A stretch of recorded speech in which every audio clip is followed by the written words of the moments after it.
Në anën tjetër janë shumë hadithe të tjera në të cilat shërohet se nuk e prish agjerimin ai i cili po e bën hexhamin. Në mënyrë të konkrete specifike. Për shembull hadithin në Sahihun e Buhariut ku tregon transmetuesi, domethënë sahabiu, tregon Ibn Abbas radhiyallahu anhu thotë se pejgamberi sallallahu alaihi wasallam e ka bërë hexhamin duke qenë agjërush.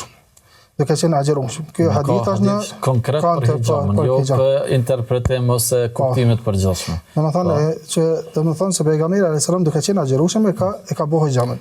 Për nga saktësia transmetimi në Sahihun e Buhariut. Megjithëse disa janë mundu edhe këta me konsideruar një hadith jo të saktë, mirë po saktë që vetë Buhariu, Imam Buhariu e ka vendos pikën. Kemi edhe hadithe të tjera, për shembull hadithin e Abdulrahman ibn Abi Layla, thotë e kam dëgjuar një pe sahabit pejgamberit sallallahu alaihi wasallam se pejgamberi sallallahu alaihi wasallam ka ndalu nga hijami edhe nga agjërimi i vazhdueshëm që e bën njeriu pa ndërprerje, që është muasale.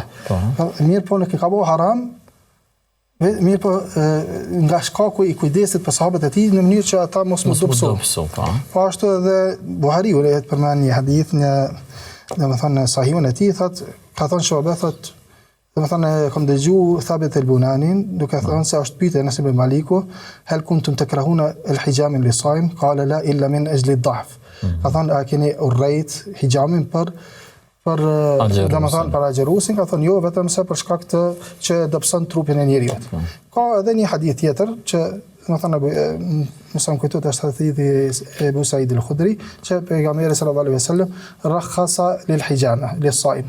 Domethënë pejgamberi sallallahu e ka lehtësuar ose ka leju bërin e hijamës për agjërusin. Tash nëse i bojmë bashkë ose i marrim të gjitha hadithet e pejgamberit sallallahu alaihi wasallam, ata të cilët kanë thonë e që është mendimi më i saktë, domethënë i shumicës së dietarëve që kanë thonë se nuk e prish hijamja agjërimin, kanë thonë se pari hadithi Shaddad ibn Ausit edhe hadithin kuptim është hadithi i Thaubanit radhiyallahu anhu, thotë ka qenë në periudhën kur domethënë pejgamberi sallallahu alaihi wasallam ka qenë në çlirimin e Mekës, ndërsa hadithet e tjera kanë qenë të mëvanshme gjatë periudhës kur domethënë ai ka qenë në haxhin lëmtëmirës, që tregon se hadithet e tjera e kanë shfuqizuar, kanë deroguar. E ki fjalën të tjera këto që janë toleruese dhe lejuese.